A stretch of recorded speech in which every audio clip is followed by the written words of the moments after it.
Shalom, selamat pagi. Kita memuji Tuhan bersama-sama ya.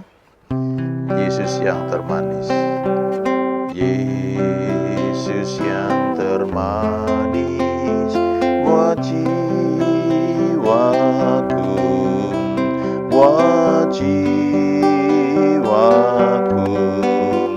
buat jiwaku. Yesus yang termanis buat jiwaku, ku cinta selamanya.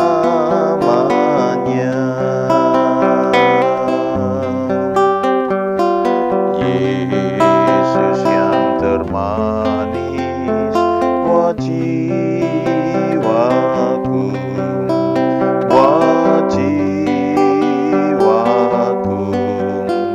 buat jiwaku. Yesus yang termanis buat jiwaku, ku cinta selamanya.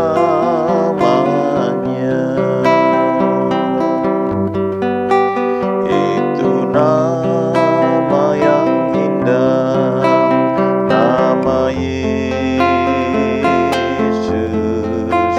Itu nama yang indah dari surga mulia. Bimbang takut diusirnya, hati susah dihiburnya.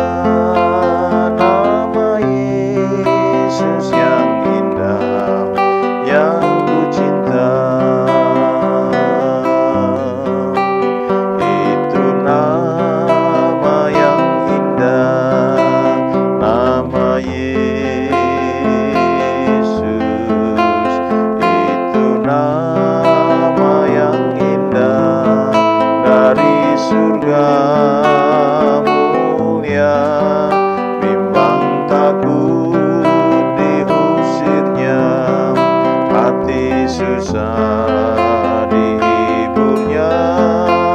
Nama Yesus yang indah, yang ku cinta. Kasih Yesus sungguh indah di dalam hidupku ini. Sungguh manis, lebih manis hidup bersama Yesus. Yesus, nama Yesus, pujilah Dia. Kasihnya kepada saya sampai selama-lamanya. Oh, kasihnya kepada saya sampai selama-lamanya. Yesus, nama Yesus, pujilah Dia. Kasihnya kepada saya sampai selama-lamanya. Oh, kasihnya kepada saya sampai selama-lamanya. Kasihnya kepada saya sampai selama-lamanya.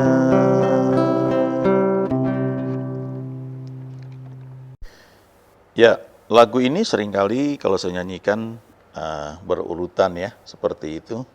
Dari Yesus yang termanis, lalu itu nama yang indah, lalu kasih Yesus. Sebenarnya ada lagi ya, ada 1-2 lagu lagi yang suka saya nyanyikan, nyambung seperti yang tadi. Nah, Yesus yang termanis, ya, lagunya simple, sederhana, tapi itu punya makna yang dalam. Kalau kita baca di Alkitab, Paulus ketika dia dengan semangat menyala-nyala melayani, lalu dia berpikir barangkali kesaksian dia itu bisa membuat orang-orang Yahudi bertobat karena dia dulu keras sekali menentang kekristenan, tapi kemudian dia berubah, dia sadar bahwa itu salah. Nah, dia mau kasih tahu teman-temannya yang lain, tapi ternyata tidak semudah itu karena orang-orang tidak hanya menolak dia, tapi menganiaya dia.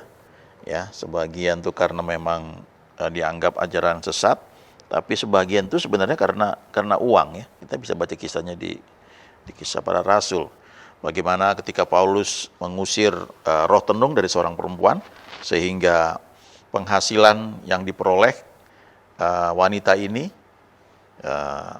sebagai orang yang kayak peramal gitu ya, kemudian hilang, maka bosnya itu marah ya, sehingga kemudian dibuat satu permufakatan untuk bisa menangkap Paulus. Di salah satu bagian ketika Paulus itu ditangkap ya, kemudian dia diadili di hadapan imam besar Ananias. Kita bisa baca tuh di Kisah Rasul pasal 23 ya. Dia sedang di hadapan anggota Mahkamah Agama. Kemudian dia bilang ya, dia berbicara dengan keras sekali dan dia bilang bahwa ayat 6 itu ya, dari Kisah 23. Hai saudara-saudaraku, aku adalah orang Farisi, keturunan orang Farisi. Aku dihadapkan ke mahkamah ini karena aku mengharap akan kebangkitan orang mati. Nah, Paulus tahu bahwa orang-orang yang hadir saat itu sebagian dari golongan orang Saduki yang nggak percaya akan kebangkitan. Sebagian lagi termasuk golongan Farisi. Jadi waktu dia bilang seperti itu, di ayat 7 itu timbullah perpecahan antara orang-orang Farisi dan orang-orang Saduki, dan terbagi-bagilah orang banyak itu. Ya, jadi orang-orang Saduki itu nggak percaya bahwa ada kebangkitan, nggak ada malaikat, nggak ada roh, tapi orang-orang Farisi mengakui kedua-duanya. Nah, terjadilah perpecahan besar, keributan besar. Di ayat 10 dikatakan, kepala pasukan takut kalau mereka akan mengoyak-ngoyak Paulus. Karena itu ia memerintahkan pasukan untuk turun ke bawah dan mengambil Paulus dari tengah-tengah mereka dan membawanya ke markas. Lalu ayat 11, pada malam berikutnya Tuhan datang berdiri di sisinya dan berkata kepadanya, kuatkanlah hatimu sebab sebagaimana engkau dengan berani telah bersaksi tentang aku di Yerusalem, demikian jugalah hendaknya engkau pergi bersaksi di Roma. Kalau kita baca ayat ini kelihatannya kayak cerita biasa aja ya, tapi ini sebenarnya satu kekuatan yang Paulus terima. Ketika dia melayani Tuhan, dia mengalami aniaya, dia mengalami banyak hal yang membuat tentunya kebanyakan orang akan berpikir ya, maju terus apa enggak nih ya. Saya kira Paulus juga mengalami masa-masa yang sulit ya, karena kalau kita baca di surat Filipi, dia juga bilang, aku tahu itu apa itu kelimpahan, aku tahu itu apa kekurangan dalam segala hal, aku telah belajar hidup untuk mencukupi diriku dengan apa adanya. Lalu dia bilang di Filipi 4 ayat 13, segala perkara dapat kutanggung di dalam dia yang beri kekuatan kepadaku. Nah, itu bisa terjadi karena dia punya persekutuan yang intim dengan Tuhan. Dan di Kisah 23 ayat 11 ini, ketika dikatakan pada malam berikutnya Tuhan datang berdiri di sisinya dan berkata kepadanya, kuatkanlah hatimu sebab sebagaimana engkau dengan berani telah bersaksi tentang aku di Yerusalem, demikian jugalah hendaknya engkau pergi bersaksi di Roma. Ini bukan sekedar firman yang rema, Tuhan berbicara kepada Paulus. Nah, kita perlu firman rema setiap hari, karena di Matius 4 ayat 4 dikatakan, manusia hidup bukan dari roti saja, tapi dari setiap rema yang keluar dari mulut Allah. Artinya kita perlu bersekutu dengan Tuhan, kita perlu mendengar dia berbicara, entah itu lewat lagu, lewat ayat yang kita baca, ya. Atau kalau Paulus ini tidak hanya satu firman rema, tapi dia mendapat penglihatan, ya. Dia digambarkan di sini Tuhan itu berdiri di sisinya. Lalu Tuhan berkata, kuatkan hatimu, sebab sebagaimana engkau dengan berani telah bersaksi tentang aku di Yerusalem, ayo ya, hendaknya engkau pergi bersaksi juga di Roma. Nah, ini semacam persiapan karena habis itu Paulus menghadapi banyak sekali yang membuat dia itu mengalami aniaya, tapi dia terus ya. Ketika Tuhan muncul seperti itu sangat menguatkan. Ya. Kita tidak selalu mungkin mendapatkan vision penglihatan seperti itu, tapi kita bisa mengakui kasih Tuhan dalam kehidupan kita. Di antaranya dengan lagu yang tadi ya kita nyanyikan, Yesus yang termanis buat jiwaku, ya. Itu sangat sangat menguatkan, ya. Meluruskan kembali tujuan hidup kita, motivasi hidup kita itu apa, ya. Supaya kita tetap kuat, ya. Itu lagu yang sederhana ya, yang simple. Kata-kata yang cuma mengatakan Yesus yang termanis buat jiwaku, ya. Tapi kalau kita nyanyikan dengan kesungguhan, karena itu kan pernyataan iman ya, itu akan menyembuhkan banyak luka di hati kita. Karena waktu kita melayani, ya nggak usah melayani lah, kehidupan sehari-hari juga kan banyak sekali kita hadapi. Ya. Mau orang yang punya uang banyak, punya power, ya, punya posisi banyak, atau orang yang biasa, tetap saja. Ya. Setiap orang tuh punya masalah sendiri yang dihadapi. Kadang-kadang itu masalahnya dalam keluarga, ya. Dengan berbagai alasan ya, berbagai sebab ya. Entah itu masalah konflik-konflik kecil, ya, masalah kadang-kadang hal-hal sepele, ya, perkataan yang salah ditanggapi, kemudian terjadi pertengkaran ya, perselisihan. Nah, saya ingat kata-kata Paulus, dia berkata kepada jemaat ya yang dia layani, adanya saja perkara di antara kamu itu sudah merupakan kekalahan. Jadi Paulus mau bilang, ayo ya, di antara kamu, orang-orang yang melayani, jangan sampai ada masalah. Apalagi kalau masalahmu itu membuat kamu harus membawa itu ke hadapan orang-orang lain untuk mengadili, ya, atau bawa ke hukum. Itu sudah kekalahan yang fatal sekali. Ya. Harusnya kamu bisa mengatasi itu. Nah, atau hal lainnya. Saya baca banyak cerita hamba-hamba Tuhan yang hidup di zaman kita ini. Ketika mereka melayani Tuhan, tidak sepenuhnya itu lancar. Mereka menghadapi pergumulannya sendiri. Ya, dulu ketika saya dengar hamba Tuhan khotbah itu, ya, waduh, enak sekali ya kalau kita bisa seperti itu, semuanya lancar, ya, beres. Ada teman juga dia punya idola seorang hamba Tuhan, kayaknya wah kalau aku jadi pendeta kayak gini aja nih, enak nih. Gerejanya gede, ya, jemaatnya kaya-kaya, kemudian khotbah sederhana aja, simple, ya, semua disediakan. Itu yang terlihat ya, tapi mungkin orang nggak tahu apa yang dialami hamba Tuhan itu, sehingga pada satu titik tertentu ya, dia lulus berbagai hal dan Tuhan bawa dia, Tuhan berkati dia, Tuhan angkat dia. Nah, itu yang kadang-kadang kita tidak sadari. Ya. Nah, pada saat kita mengalami kesulitan, itulah saatnya kita mungkin bisa nyepi, ya, menyendiri dengan Tuhan. Ya. Ada hamba-hamba Tuhan yang mungkin ngambil waktu cukup lama ya. Ada hamba Tuhan yang dulu saya kenal, dia sebulan ya nyepi ya bersama Tuhan.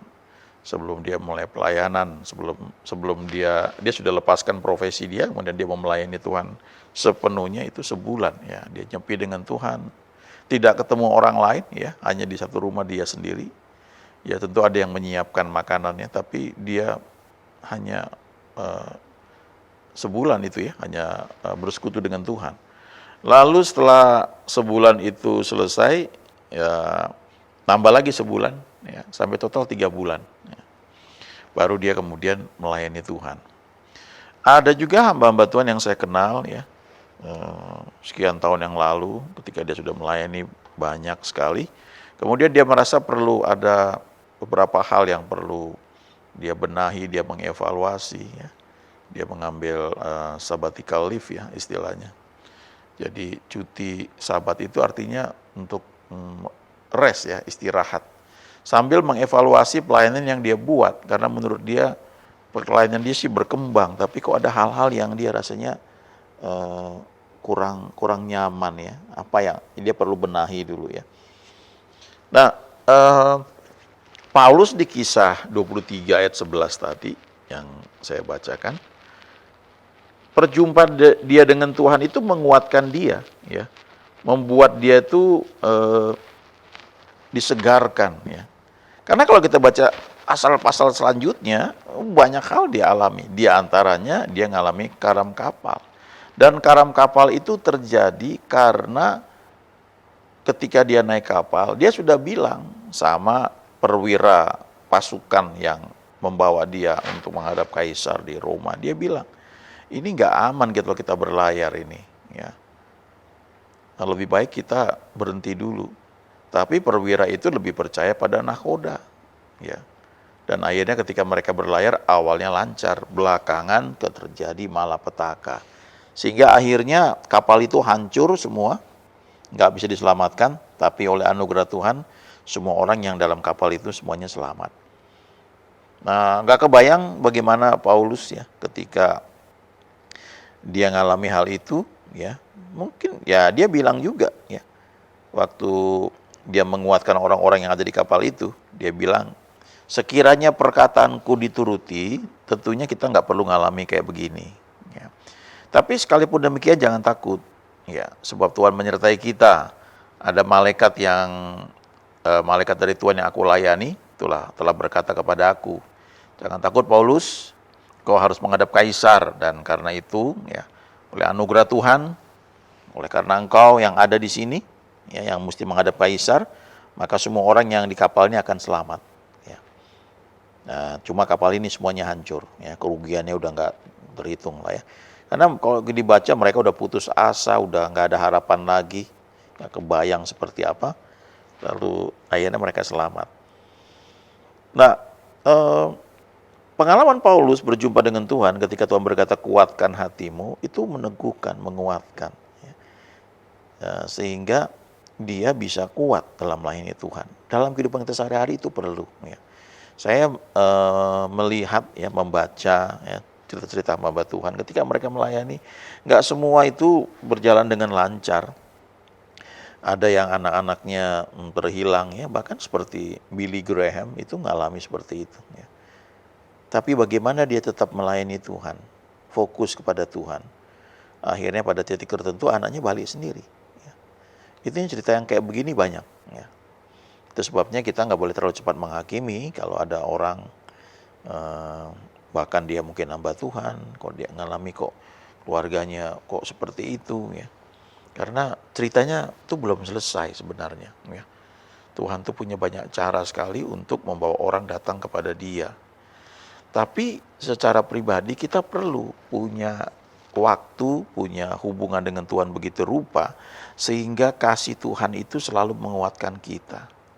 Kadang-kadang kita rasanya nggak bisa lihat hari esok itu seperti apa, apalagi minggu depan ya.